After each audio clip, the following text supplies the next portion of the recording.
اس سب سے ہٹ کے یہ دیکھتے ہیں کہ اہل ایمان کے لیے مزید ہدایت کے اسباب کیا کیا ہیں۔ اللہ الہادی اہل ایمان کی ہدایت کو مزید بڑھا دیتا ہے۔ والذین اہتدوا زادہم ہدی وآتاہم تقواہم، اور وہ جنہوں نے ہدایت پائی اللہ عز و جل ان کو اور زیادہ ہدایت دیتا ہے، انہیں ان کے حصے کا تقوی عطا کرتا ہے۔ یہ چیز ہم نے ڈسکس کر لی کہ جو جس لیول پر ہوتا ہے اس کو مزید کی طلب ہوتی ہے، مزید کی تلاش ہوتی ہے۔ تو اگر وہ ہدایت کے سٹیپ 1 پر ہے تو وہ اللہ تعالیٰ اس کو سٹیپ 2 پر لے جاتا ہے، یعنی اور ویسے بھی جو کام بھی ہم کر رہے ہوتے ہیں اللہ تعالیٰ اس راستے کو ہمارے لیے مزید ہموار کر دیتا ہے۔ وَيَزِيدُ اللَّهُ الَّذِينَ اهْتَدَوْا هُدًى، جو لوگ راہ راست اختیار کرتے ہیں اللہ ان کو راست روی میں ترقی عطا فرماتا ہے۔ اگر ہم سورہ کہف میں ان نوجوانوں کی مثال دیکھ لیں جن کے دل ایمان سے مزین ہو گئے تھے، اللہ الہادی نے ان کے ایمان کو مزید نکھارا اور ان کو ہدایت میں مزید جما دیا۔ انہم فتیۃ آمنوا بربہم وزدناہم ھدی، وہ چند نوجوان تھے جو اپنے رب پر ایمان لائے تھے اور ہم نے ان کو ہدایت میں ترقی بخشی، اور اس ہدایت پر ان کو اتنی استقامت فرمائی کہ وہ کافروں کے سامنے ڈٹ کر کھڑے ہو گئے۔ وَرَبَطْنَا عَلَى قُلُوبِهِمْ إِذْ قَامُوا فَقَالُوا رَبُّنَا رَبُّ السَّمَاوَاتِ وَالْأَرْضِ، ہم نے ان کے دل اس وقت مضبوط کر دیے تھے جب وہ اٹھے تھے اور انہوں نے اعلان کر دیا تھا کہ ہمارا رب تو بس وہی ہے جو آسمان اور زمینوں کا رب ہے۔ یعنی کہ جب ہم لوگ اللہ تعالیٰ کو سچے دل سے مان لیتے ہیں نا تو اللہ تعالیٰ مزید ہمارے دلوں کو مضبوط کر دیتا ہے اور ایمان اور استقامت پہ اور صراط مستقیم پر جما دیتا ہے۔ اللہ الہادی اہل ایمان کی ہدایت کو درجہ بدرجہ بڑھاتا ہے اور ان کے دل کو تقویت دیتا ہے، ان کے دل کو تسلی دیتا ہے، ان کی زندگی کے معاملات میں آسانی کے لیے ان کو کلیئرٹی دیتا ہے، ان کو پتہ چل جاتا ہے کہ کون سا راستہ صحیح ہے کون سا غلط ہے، کام کے راستے آسان کر دیتا ہے، اپنی طرف سے خاص فضل کا معاملہ فرماتا ہے اور ان کی حفاظت فرماتا ہے اور منزل کی طرف ان کو گامزن رہنے کا حوصلہ عطا فرماتا ہے۔ اور یہ اہل ایمان کے اوپر اللہ تعالیٰ کی خاص لطف و رحمت ہوتی ہے جس میں مایوسی کا کوئی گزر نہیں ہوتا۔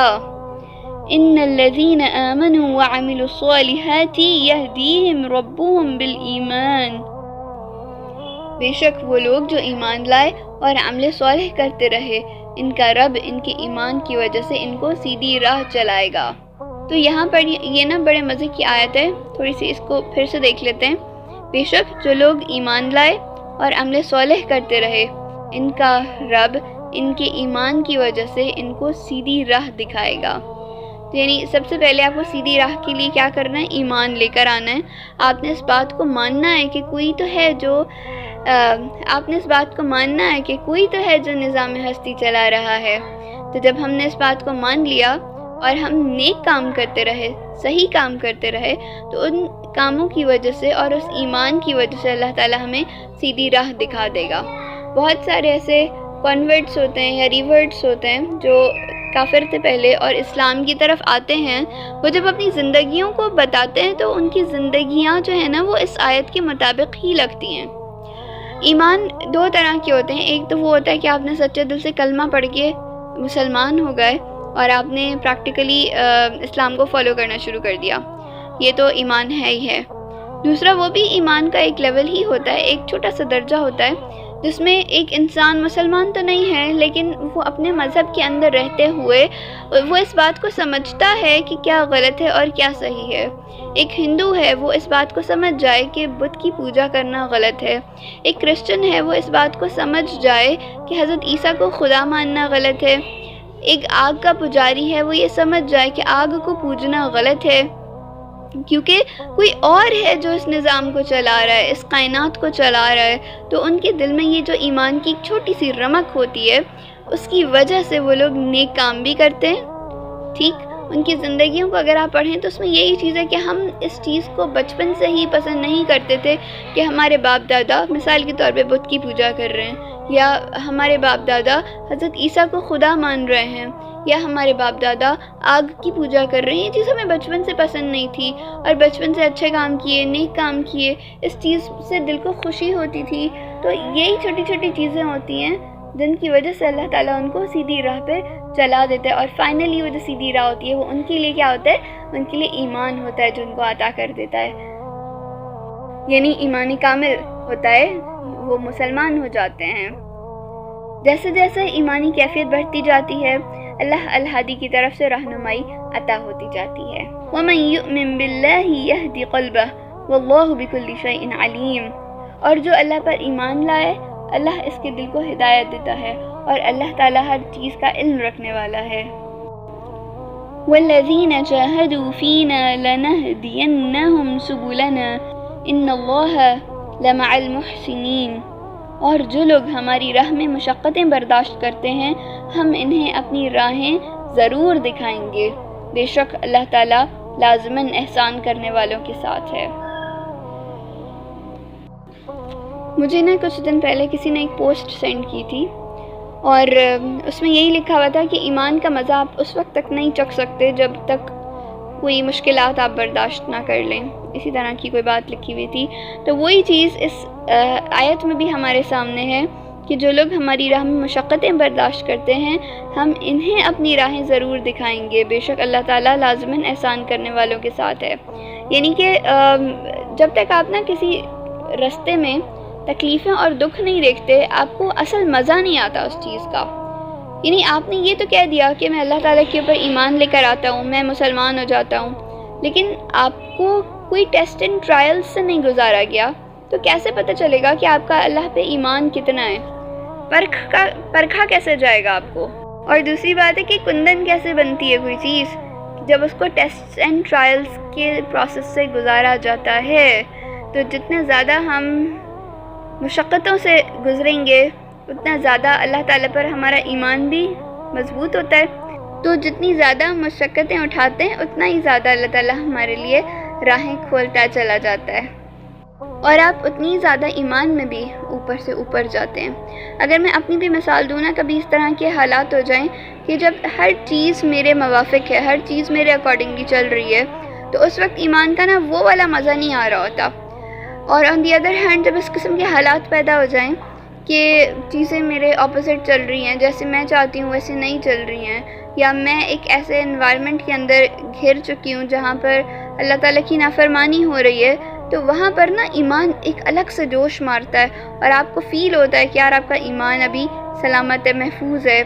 لیکن جب آپ اس طرح کے انوائرمنٹ میں رہتے ہیں جہاں سب کچھ بالکل نارمل ہے، نماز بھی ہو رہی ہے، زکوٰۃ بھی ہو رہی ہے، روزہ بھی ہو رہا ہے، یعنی سارے اچھے کام ہو رہے ہیں تو آپ کیا کرتے ہو کہ اس انوائرمنٹ کے یوزڈ ٹو ہو جاتے ہو، پھر آپ کو اتنا زیادہ فیل نہیں ہو رہا ہوتا اس چیز کا، اس ایمان کی جو حلاوت ہے وہ آپ کو، اس ایمان کی جو مٹھاس ہے وہ اتنا زیادہ فیل نہیں ہوتی۔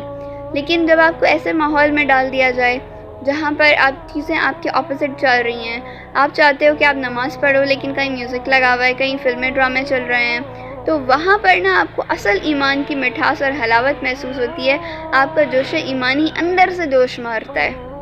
تو وہی بات اللہ تعالیٰ نے کہی ہے کہ جتنی زیادہ مشکلات آپ برداشت کریں گے اتنی زیادہ اللہ تعالیٰ آپ کے لیے راہیں کھول دیں گے۔ وہ ایمان کی راہیں بھی ہو سکتی ہیں، وہ کسی قسم کی راہیں بھی ہو سکتی ہیں، اللہ تعالیٰ کی معرفت کی راہیں بھی ہو سکتی ہیں۔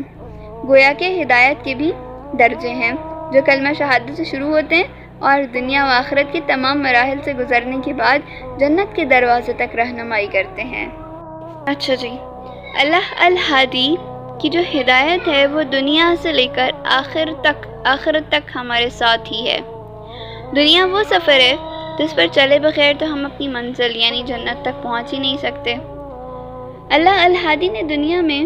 وہ سارے وسائل اور انتظام کر دیے ہیں کہ اشرف المخلوقات اس راستے سے بھٹک نہ جائے اور صراط مستقیم کو پکڑے رکھے اور اپنی منزل تک پہنچ جائے، جیسے کہ اللہ الہادی انسان کا ہاتھ پکڑ کے اس کے مطلوبہ مقام تک پہنچا رہا ہو۔ اللہ تعالیٰ نے جنت جیسی عظیم الشان جگہ اپنی مخلوق میں سے عظیم اور بہترین مخلوق یعنی انسان کے لیے بنائی ہے، اور وہ اس کو اس کے اصلی مقام تک پہنچانے کے سارے انتظامات کرتا ہے، جیسے کہ ایک مہمان خصوصی کو اس کی خاص مسند تک پہنچانے کے لیے انتظام کیا جاتا ہے۔ سَيَهْدِيهِمْ وَيُصْلِحُ بَالَكُمْ وَيُدْخِلُهُمُ الْجَنَّةَ عَرَفَهَا لَهُمْ، وہ ان کی رہنمائی فرمائے گا اور ان کے حال درست کرے گا اور ان کو اس جنت میں داخل کرے گا جس سے ان کو واقف کرا چکا ہے۔ جب اہل ایمان اپنے رب اللہ الہادی کی مستقل رہنمائی میں اپنی منزل کو پائیں گے تو ترانہ یہ ہوگا، وَقَالُوا الْحَمْدُ لِلَّهِ الَّذِي هَدَانَا لِهَذَا وَمَا كُنَّا لِنَهْتَدِيَ لَوْلَا أَنْ هَدَانَا اللَّهُ، وہ کہیں گے اللہ کا شکر ہے جس نے ہم کو اس مقام یعنی جنت تک پہنچایا،